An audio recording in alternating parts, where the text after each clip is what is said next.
Sir एक discussion इस पे करना चाहेंगे कि how to make one's weakness strength, weakness को स्ट्रेंथ, अपनी वीकनेस को स्ट्रेंथ कैसे बनाएं? थोड़ा खोल के बताओ क्या कह रहे हो सर जो कमजोरियाँ होती हैं जिसकी वजह से जो हर्डल्स होती हैं किसी सक्सेस को अचीव करने और सफाई के साथ बोलो, किस कमजोरी की बात कर रहे हो? सर अपनी वीकनेस की बात बताएं तो मेरा वीकनेस कंसंट्रेशन है और वो बहुत हद तक एक हर्डल है जो कि हम अचीव करना चाहते हैं उसमें, तो I want to make my concentration my strength. तो सीधे सीधे सवाल ये है कि कंसंट्रेशन बढ़ाएं कैसे?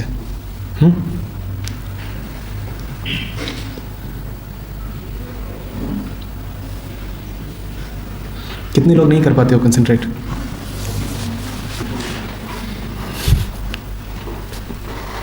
तुम्हारी वीकनेस कहाँ से? ये तो सार्वजनिक कमजोरी है। बैठो। ये तो मुझे लग रहा है कोई विश्वव्यापी समस्या है। हाँ, कोई है जो कहता हो नहीं कंसंट्रेशन जहाँ चाहते हैं वहाँ हो जाता है? ऐसा भी कोई है? सर हो जाता है। दो चार हैं जो दावा कर रहे हैं कि जहाँ चाहते हैं मन को वहीं ले जाते हैं। क्या नाम है? शुभी। बैठो। शुभी, एक तो ये कि बात तुम्हारी नहीं है, यहाँ जितने बैठे हैं सभी की है, और दूसरी ये कि आज की नहीं है, सदा की रही है, सदा से रहेगी भी शायद। बात है क्या? जिसको हम कंसंट्रेशन कहते हैं, ये क्या चीज़ है? तुम कब कहते हो कि मन कंसंट्रेटेड है, एकाग्र है? तुम कब कहते हो कि मन कंसंट्रेटेड है? जब एक पर्टिकुलर चीज़ जिसके बारे में सोचना चाहते हैं उसके बारे में सोचना और कोई थॉट्स नहीं आता है। तो तुमने कोई एक चीज़ पकड़ी है और तुम उसी चीज़ के बारे में सोचना चाहते हो। उसी को दूसरे शब्दों में कहते हैं कि तुमने एक विषय चुना है, एक ऑब्जेक्ट चुना है, और तुम चाहते हो कि थॉट का वही ऑब्जेक्ट रहा है ना, वो किसी और ऑब्जेक्ट पर ना जाए। यही चाहते हो ना?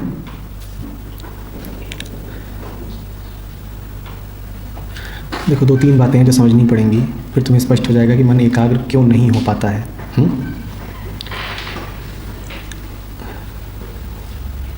पहली तो है कि मन कौन सा विषय चुनता है।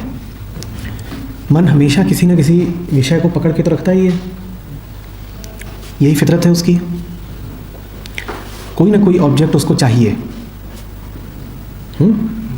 कुछ ना कुछ ख्याल चलता रहना चाहिए, और हर ख्याल का एक विषय होता है। ठीक है ना? हम सबके मन में तमाम ख्याल चलते ही रहते हैं। अब तुम ये बताओ कि ये कैसे तय होता है कि कौन किस बारे में सोचेगा?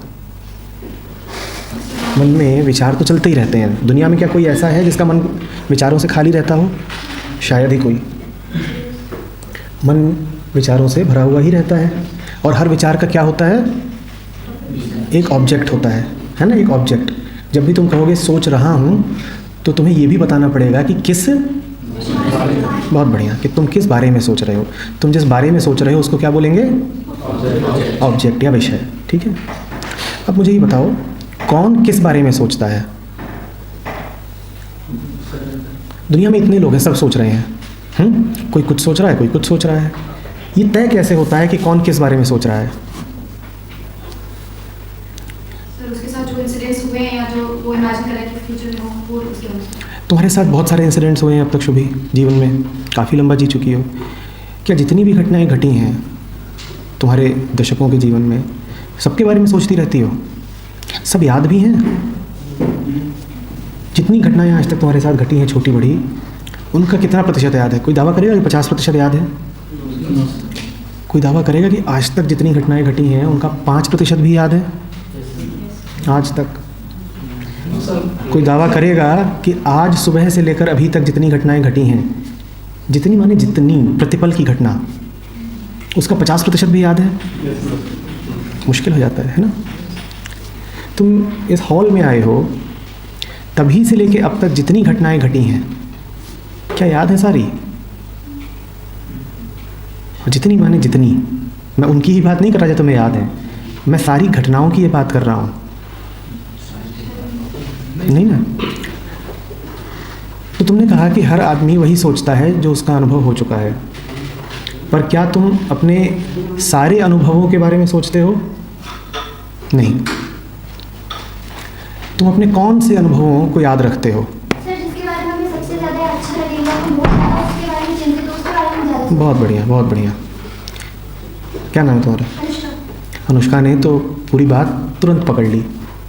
अनुष्का ने कहा या तो बहुत अच्छा लगे या बहुत उसने चिंता दी हो, बड़ा तनाव दिया हो, यानी कि बड़ा दहशत वाला हो, या तो बड़ा प्रिय या बड़ा अप्रिय। दो ही बातें याद रहती हैं। हम जो पूरी धार पकड़ रहे हैं इसको छोड़ना नहीं।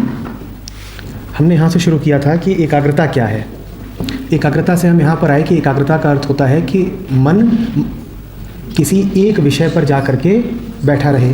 फिर हमने कहा कि मन सोचता तो रहता ही है और सोचने के विषय हमेशा अलग अलग हैं। तो हमने जानना चाहा कि मन क्या सोचता रहता है। तो किसी ने कहा कि मन अपने अनुभवों के बारे में सोचता रहता है। फिर हमने जानना चाहा कि कौन से अनुभवों के बारे में। तो अब बात खुल रही है कि मन अपने सबसे पसंदीदा या सबसे अप्रिय अनुभवों के बारे में ही सोचता रहता है। ये जो पूरी लाइन है इसको छोड़ना नहीं। एक कदम और आगे बढ़ाते हैं। क्या सब लोगों को एक ही बात प्रिय होती है? क्या सब लोगों को एक ही बात अप्रिय होती है? किसको क्या पसंद है और किसको क्या नापसंद है, ये कैसे तय होता है? नज़रिया कहाँ से आता है? ध्यान से देखो। थिंकिंग से। वो कहाँ से आती है? वो कहाँ से आती है? सर, वो जो चीज़ें हमारे आसपास हो रही हैं, देखो देख के थिंकिंग आती है।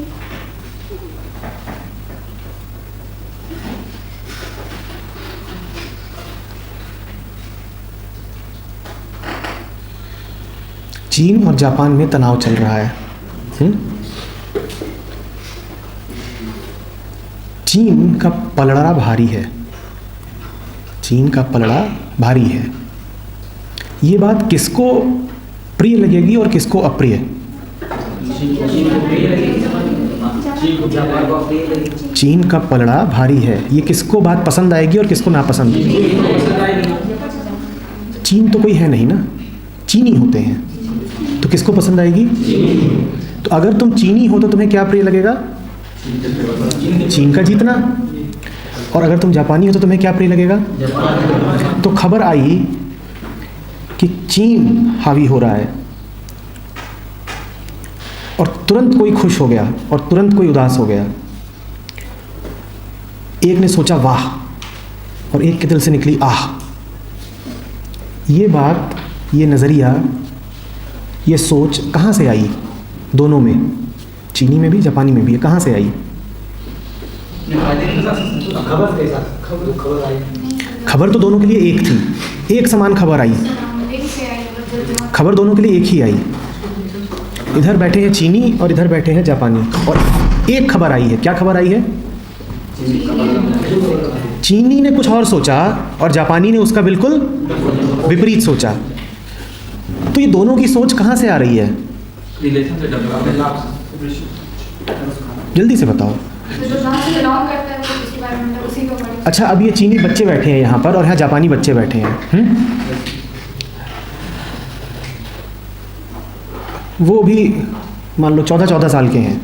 तो जैसे ही बताया जाएगा कि चीन का पलड़ा भारी है तो चीनी बच्चे क्या कहेंगे? 14 साल वाले। और जापानी बच्चे? इन बच्चों की उम्र कम करते जाते हैं। अभी 14 साल के नहीं हैं, ये 6 साल के हैं। ये 6 साल के चीनी बच्चे, 6 साल के जापानी बच्चे। खबर आती है चीन जीत रहा है। इधर के बच्चे क्या कहेंगे? 6 साल के हैं। हाँ ठीक, इधर के क्या कहेंगे? अब बच्चों की उम्र और कम हो गई है।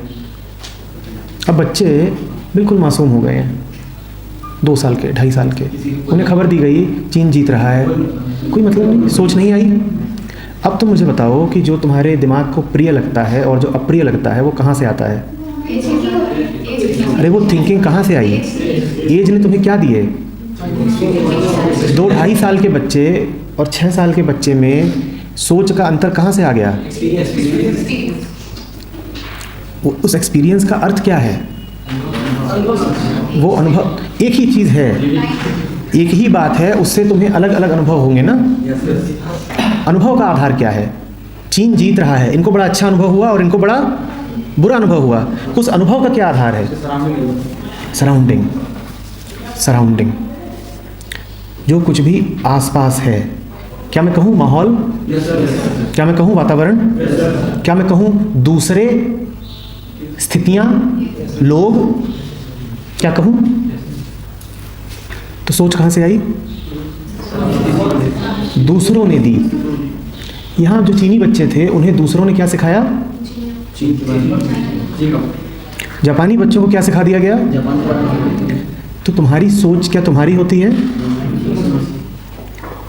तुम्हारे नज़रिए क्या तुम्हारे होते हैं? अब देखो बात कहाँ तक पहुँची। हमने पूछा था मन एकाग्र क्यों नहीं हो पाता। हमने कहा एकाग्रता का मतलब है कि मन किसी एक खास विषय पर जाके बैठे। फिर हमने कहा कि मन तो अलग अलग विषयों पर जाकर बैठा ही रहता है, हम सोचते ही रहते हैं। तो फिर हमने जानना चाहा कि मन कौन से विषय चुनता है, कौन से विषय चुनता है बैठने के लिए। तो वहाँ से अनुष्का ने बताया कि मन दो ही विषय चुनता है, जो उसे बहुत पसंद हो या जो उसे बहुत नापसंद हो। तो फिर हमने जानना चाहा कि ये पसंद नापसंद, ये सारा नज़रिए हमें मिलते कहाँ से हैं। तो अब हमें पता चल रहा है कि वो हमें हमारे माहौल से मिलते हैं, अगल बगल से। तो अंततः मन कहाँ जाके बैठता है, मन किस वस्तु पर एकाग्र हो जाता है, ये तुम्हें कहाँ से मिला? माहौल से मिला। इसको कहते हैं मन का संस्कारित होना। इसी को मन की कंडीशनिंग कहते हैं। क्या कहते हैं? मन की। तो अब हम शुभी का सवाल थोड़ा सा बदलेंगे, क्योंकि मन एकाग्र तो होता ही है, एकाग्रता कोई समस्या नहीं है। लगता हमें यही है कि एकाग्रता समस्या है, एकाग्रता समस्या नहीं है, मन एकाग्र तो होता ही है। अब प्रश्न ये है कि मन इस प्रकार के विषयों पर क्यों एकाग्र होता है। तुमने एक विषय कहा, उस पर नहीं एकाग्र हो रहा, वो कहीं और जाकर के बैठना चाहता है। और हमने देखा है कि मन वहीं जाकर के बैठता है जैसा उसे सिखाया गया है। किसके द्वारा? मन उड़ उड़कर वहीं बैठेगा जहां बैठने की उसको लगातार माहौल द्वारा शिक्षा दी गई है। एकाग्रता की कोई समस्या है ही नहीं। कोई मूवी देखने जाते हो, फिल्म देखने, देखा है कितने एकाग्रचित्त होकर देखते हो? क्या तब तुम ये शिकायत करने आते हो कि सर कंसंट्रेट नहीं कर पा रहे? क्रिकेट मैच देखते हो, देखा है कितने एकाग्र होकर देखते हो? क्या तब तुम ये शिकायत करते हो कि सर एकाग्रता नहीं बनती? तो तुम्हारे पास एकाग्रता की कोई कमी नहीं है, तुम सब एकाग्र होना जानते हो। प्रश्न ये है कि हम किन विषयों पर एकाग्र होते हैं, हमने मन को कैसा संस्कारित किया है, हमने किन जगहों पर मन को रुचि लेना सिखा दिया है। मन के पास अपने कोई इंटरेस्ट नहीं होते, कोई रुचियां नहीं होती। कभी ये दावा मत करना कि मेरी रुचि इस काम में है। सारी रुचियां मन को सिखाई जाती हैं। एक विद्वान ने एक बच्चे के मन के लिए नाम दिया है टेबुला रासा। खाली स्लेट, खाली स्थान, उसमें कुछ लिखा नहीं होता, न रुचि लिखी होती है न अरुचि लिखी होती है। तुम उसमें रुचियां अरुचियां खुद भरते हो। तुम्हारे जीवन के प्रारंभ में वो रुचियां अरुचियां भरी जाती हैं माहौल द्वारा, जिस माहौल पर तुम्हारा कोई बस नहीं है। और एक उम्र के बाद वो रुचियां अरुचियां तुम्हारे ही द्वारा भरी जाती हैं। तुम जैसी ट्रेनिंग दे रहे हो मन को, मन उसी के अनुसार एकाग्रता का विषय चुन लेता है। तुमने जो धारणाएं बना रखी हैं उसी के अनुसार मन कहीं पर जाकर के बार बार बैठने की शिक्षा पा लेता है। उदाहरण देता हूं, अगर तुमने ये धारणा बना रखी है कि जो भी किया जाए वो अंततः किसी परिणाम के लिए किया जाए, अगर जीवन के बारे में तुमने ये धारणा पाल ली है किसी कारणवश, किसी प्रभाववश, कि जो भी किया जाए वो किसी उद्देश्य की प्राप्ति के लिए किया जाए, तो तुम्हारा मन लगातार एकाग्र रहेगा उद्देश्य पर। नतीजा क्या होगा कि तुम जो कर रहे हो मन उसमें कभी एकाग्र नहीं हो पाएगा। समझ रहे हो बात को? क्योंकि उद्देश्य तो दूर कहीं भविष्य में बैठा हुआ है। और यदि तुम्हारे मन में ये बात भर दी गई है कि जीवन इसलिए है ताकि कुछ उद्देश्यों की प्राप्ति हो सके, तो तुम जो कुछ भी करोगे, छोटा काम बड़ा काम, तुम्हारा मन कभी उसमें लग ही नहीं सकता। क्यों? क्योंकि तुम्हें ये बता दिया गया है कि काम छोटा है और उद्देश्य बड़ा है। तुम्हें ये बता दिया गया है कि राह महत्वहीन है, मंजिल महत्वपूर्ण है। अभी तो बड़ी मज़ेदार बात हो गई, क्योंकि यदि राह महत्वहीन है तो तुम चलोगे कैसे? किसी पढ़ने वाले को अगर ये बता दिया जाए कि पढ़ाई इसलिए है ताकि परिणाम अच्छे आ सकें, तो फिर पक्का ही है कि वो पढ़ नहीं पाएगा, क्योंकि उसकी नज़र हमेशा कहाँ रहेगी? परिणाम पर। और यदि उसे ये बता दिया जाए कि बिना पढ़े भी परिणाम हासिल हो सकता है, तो वो बिल्कुल ही नहीं पढ़ेगा, क्योंकि उसके मन को संस्कार ही ये दे दिया गया है कि महत्वपूर्ण क्या है? परिणाम महत्वपूर्ण है। परिणाम मिल रहा है, बिना पढ़े मिलता है तो अच्छी बात है।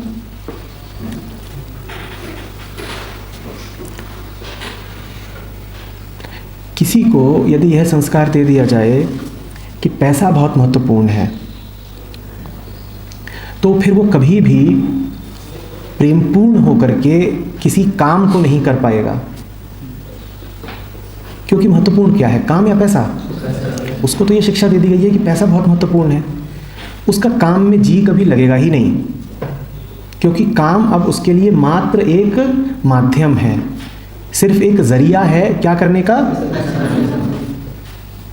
और जब भी कुछ भी तुम्हारे लिए सिर्फ एक जरिया बन जाता है, तो तुम उसकी उपेक्षा करना शुरू कर देते हो। वो तुम्हारे लिए सिर्फ एक उपयोग की चीज़ हो जाता है। तुम उपयोग करोगे और उसका तिरस्कार कर दोगे। तुम उसमें डूब नहीं सकते, तुम उससे प्रेम नहीं कर सकते, उसका उपयोग बस कर सकते हो। और उपयोग में और प्रेम में अंतर होता है ना, कि नहीं होता है? बात समझ में आ रही है? तो एकाग्रता प्रश्न है ही नहीं। प्रश्न ये है कि हमने मन को क्या सिखाया है कि जीवन में क्या महत्वपूर्ण है। तुमने मन को जो भी सिखाया होगा कि ये महत्वपूर्ण है, मन वहीं पर जाकर के बैठ जाता है।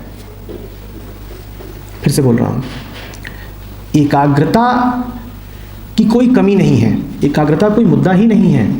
एकाग्र तो हम सब हो ही जाते हैं। सवाल ये है कि कहाँ पर एकाग्र हो जाते हैं। कहाँ पर एकाग्र होगा मन? मन वहीं एकाग्र होगा जो मन को बता दिया गया है कि महत्वपूर्ण है। मैं तुमसे पूछ रहा हूँ अब कि तुमने जीवन में किन बातों को महत्वपूर्ण मान रखा है, और पक्का बता रहा हूँ जो कुछ भी तुमने महत्वपूर्ण मान रखा है वहाँ ही जाकर के तुम्हारा मन बार बार अटक जाता है। उसी डाल पर तुम्हारा पंछी जाकर बार बार बैठ जाता है। तो गौर से देखो अपने मन को और उससे पूछो कि क्या है जो तूने महत्वपूर्ण मान रखा है। किन मूल्यों को पकड़ करके बैठा हुआ है तू? तेरी धारणाएं क्या हैं? जो तुम्हारी धारणा होगी वहीं तुम एकाग्रचित्त हो जाओगे। मैं तुमसे प्रश्न पूछ रहा हूँ, तुम में से कितने लोगों ने वाकई में ये माना है, पूरी ईमानदारी से माना है कि जीवन में और सब चीज़ों से ज़्यादा ज्ञान महत्वपूर्ण है? जिस किसी ने ये पूरी गहराई से माना होगा, सिर्फ दावा करने से नहीं होगा, बात ईमानदारी की है, जिस किसी ने पूरी गहराई से ये माना होगा कि जीवन में सबसे महत्वपूर्ण ज्ञान है, उसको तो एकाग्रचित्त होते देर ही नहीं लगेगी ना। वो कहेगा ज्ञान सर्वाधिक महत्वपूर्ण है, ज्ञान खाने से ज़्यादा महत्वपूर्ण है। अगर मैं पढ़ रहा हूँ तो मैं खाने नहीं जा सकता, ज्ञान सर्वाधिक महत्वपूर्ण है। ज्ञान मेरे रिश्ते नातों दुनियादारी से ज़्यादा महत्वपूर्ण है। अगर मैं पढ़ रहा हूँ तो मैं मोबाइल फ़ोन पर आती हुई कॉल का जवाब नहीं दे सकता। पर क्या तुम्हारे साथ ऐसा होता है कि यदि तुम पढ़ रहे हो तो कुछ भी हो जाए तुम अपने आसन से हिलते नहीं? इसका अर्थ समझो, तुम पढ़ रहे हो और दरवाजे पर तुम्हारा दोस्त दस्तक देता है, तुम पढ़ाई छोड़कर दोस्त के साथ चल देते हो। इसका मतलब तुम्हारे मन ने ज़्यादा महत्वपूर्ण क्या माना? अब जब तुमने अपने आप को ये संस्कार दे रखा है कि दोस्ती ज्ञान से अधिक महत्वपूर्ण है, तो निश्चित सी बात है कि मन किताब से ज़्यादा दोस्त पर एकाग्र होगा। होगी ना गड़बड़? अब क्या करें? ये तो मन में हमने धारणाएं ही उल्टी पुल्टी भर रखी हैं।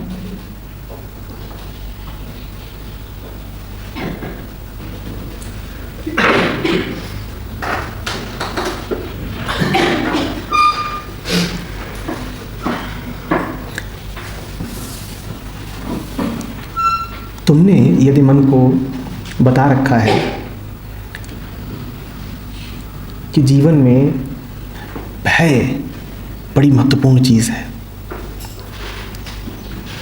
अगर तुम्हारी दृष्टि ये है कि दुनिया भय से चलती है, तो फिर तुम पढ़ोगे कब? और यदि भय नहीं है तो तुम नहीं पढ़ोगे। तो फिर तुम्हारी एकाग्रता भय पर है। तुम भय का इंतज़ार करोगे, तुम इंतज़ार करोगे कि परीक्षा की घड़ियां कब पास आएं और भय लगना शुरू हो, और फिर मात्र भय ही है जो तुमसे कुछ करवा सकता है, उसके बिना तुम कुछ करोगे नहीं। अब अभी भय है नहीं तो तुम कैसे पढ़ो? फिर तुम कहते हो एकाग्र नहीं हो पा रहे। कैसे एकाग्र होगे? तुमने महत्वपूर्ण तो किसको माना है? अभी भय ही नहीं है तो एकाग्रता कहाँ से लाई है? कोई मिल जाए डराने वाला, दो चार डंडे लगाए, तुरंत एकाग्रता आ जाएगी। होता है कि नहीं होता है? यदि ऐसा होता है तो समझो कि तुम्हारे मन में उल्टी पुल्टी धारणाएं ठूस दी गई हैं। इस दुनिया ने, समाज ने, परिवार ने तुम्हें कुछ ऐसा सिखा दिया है जो झूठा है। तुम्हें जीवन को देखने की एक नकली दृष्टि दे दी गई है। तुम जिन बातों को मूल्यवान समझ रहे हो वो मूल्यवान है ही नहीं। तुम्हारा मन उड़ उड़ कर जिस डाल पर बैठ रहा है उस डाल पर ना कोई फल है ना कोई पत्ती। तुम्हारे मन को शिक्षा दे दी गई है सूनी बंजर डालों पर जाकर बार बार बैठ जाने की।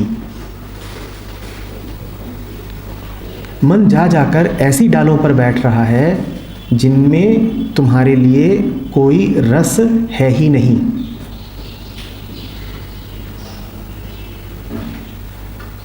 तुम्हारे मन को भय से चलने की शिक्षा दे दी गई है, तुम्हारे मन को लालच की शिक्षा दे दी गई है। अब अगर लालच महत्वपूर्ण है तो तुम कुछ भी कब करोगे? जब उसके पीछे कोई लालच खड़ा हो। और यदि लालच नहीं है तो कर ही नहीं पाओगे। यदि लालच नहीं है तो होगा ही नहीं तुमसे।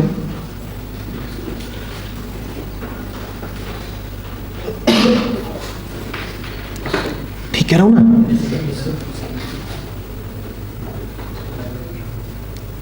लेकिन कोई घबराने की बात नहीं है।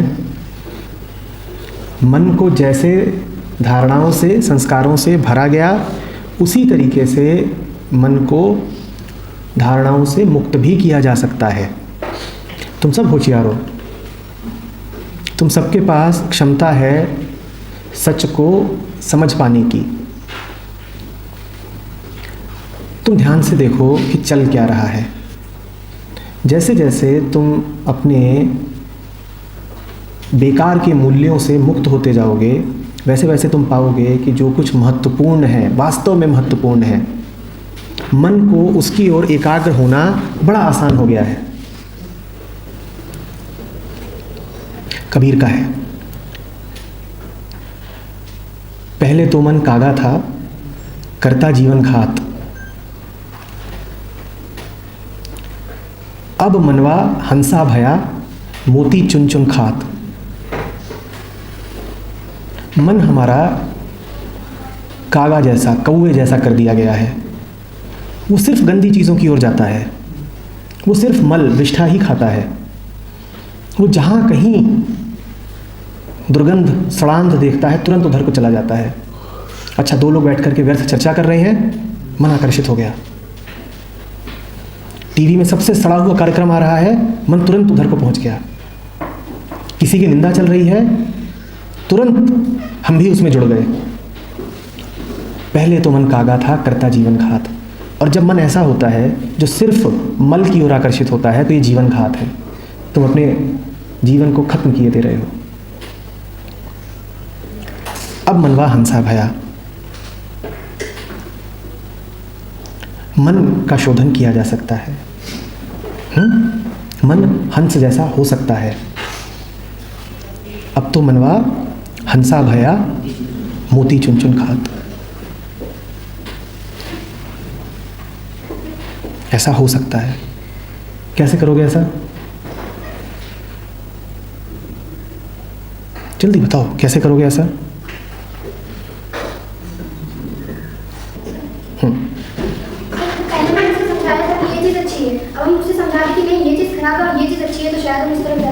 समझाना पड़ेगा। ठीक है, बढ़िया तरीका है, मन को समझाना पड़ेगा। कैसे समझाओगे? तो जैसे पहले हम उसको एक पढ़ाई एग्जाम में लेके चलते हैं, एक तरफ पढ़ाई एक तरफ मूवी है। घर में दोनों कमरे, एक तरफ पढ़ाई चल रही है, एक तरफ मूवी चल रही है। मूवी का शोर आ रहा है कि मूवी अच्छी है, गाना अच्छा लग रहा है, लेकिन ज़्यादा कंसंट्रेट उधर ना करके इधर सोचे कि नहीं पढ़ाई ज़्यादा इंपॉर्टेंट है, वो ज़्यादा अच्छी है। मन बड़ा चालाक है, वो खूब तर्क करेगा। वो पूछेगा कैसे, उसे समझाओ। तुम्हें समझाना पड़ेगा, कैसे बताओ। मन कहेगा कि तुम पढ़ाई क्यों कर रहे हो? सुख के लिए, कि पढ़ोगे तो पैसा कमाओगे, फिर सुख मनाओगे। मन कहेगा अंततः जब सुख ही पाना है तो अभी बगल के कमरे में मनोरंजन है, चलो उसमें सुख पा लेते हैं। अब मन ने तुम्हें तर्क दे दिया, अब कैसे समझाओगे मन को? मन जीता, तुम्हारे बड़ी दिक्कत हो गई। बैठो, बोलो बोलो, कैसे समझाओगे? मन ने तर्क दे दिया है, जो मैंने अभी कहा वही तर्क दे दिया है मन ने। क्या उत्तर है इस तर्क का तुम्हारे पास? जैसे मूवी चली तो मूवी तो हम बाद में भी देख सकते थे। जब अंततः सुख ही पाना है तो अभी क्यों ना सुख ले लूं, बाद में क्यों लूं? अभी सुख लेंगे तो सब बाद में मूवीज की कोई कमी आ जाने वाली है तो दुख कहाँ आ रहा है बाद में? और फिर जब सुख के लिए है सब कुछ, और अगर मैं कह रहा हूं कि अंततः सुख मिलेगा तो फिर मुझे अभी क्या मिल रहा है? दुख। तुम मन को जो प्रक्रिया बता रहे हो कि अभी ये करो, अभी वो करो और आखिर में सुख मिलेगा, तो मन तुम्हें तर्क देगा कि आखिर में सुख मिलेगा, मतलब अभी क्या मिल रहा है? दुख। तो कहेगा अभी ही सुख क्यों ना ले लूं, चलो घूमने चलते हैं, सुख ले लेते हैं। अभी का दुख छोटा है, बाद में बड़ा होगा। अभी का दुख जो है वो छोटा है, बाद में दुख बड़ा होगा। मन कहेगा बाद की देखी किसने है, क्या पता जिएंगे भी कि नहीं, क्या पता बाद में क्या होगा, पर मुझे ये पता है कि अभी सुख उपलब्ध है, मैं अभी क्यों ना उसमें नहा लूं। मन यही कहता है।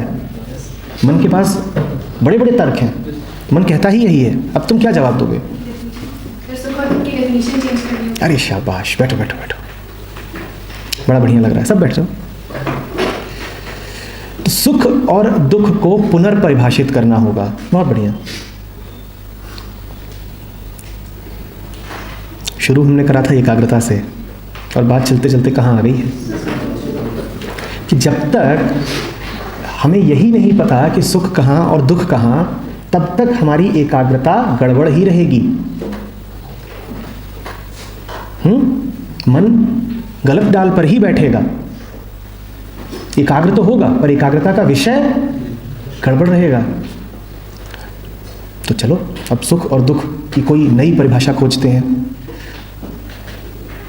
बताओ क्या नई परिभाषा खोजनी है सुख की और दुख की? हाँ? दुख सुख है, सुख दुख है।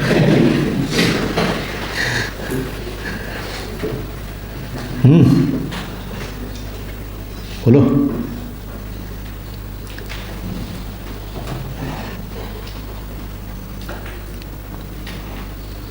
चलो एक नई परिभाषा देखते हैं सुख की, ठीक है?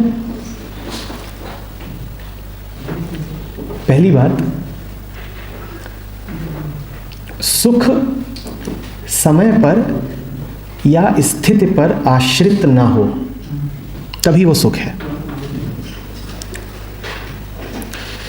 जो सुख भविष्य का है वो सुख है ही नहीं, वो मात्र, बहुत बढ़िया, जो सुख भविष्य का है वो सुख है ही नहीं, वो क्या है? कल्पना। कल्पना मिथ्या, कल्पना मिथ्या होती है।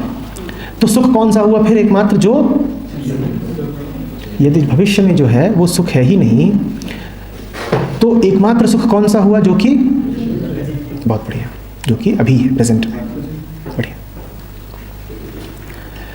दूसरी बात, सुख समय पर तो आश्रित है ही नहीं, सुख परिस्थिति पर, किसी व्यक्ति पर भी आश्रित नहीं हो सकता। सुख किसी और पर निर्भर नहीं हो सकता। तो इसका मतलब एकमात्र सुख कौन सा हुआ? जो पूरी तरीके से मेरा है, जो आंतरिक है, जो किसी और के मिलने से नहीं मिल सकता। कि मैं कुछ हासिल कर लूं, कोई पद, कोई व्यक्ति, कोई मुकाम, तो मुझे मिलेगा।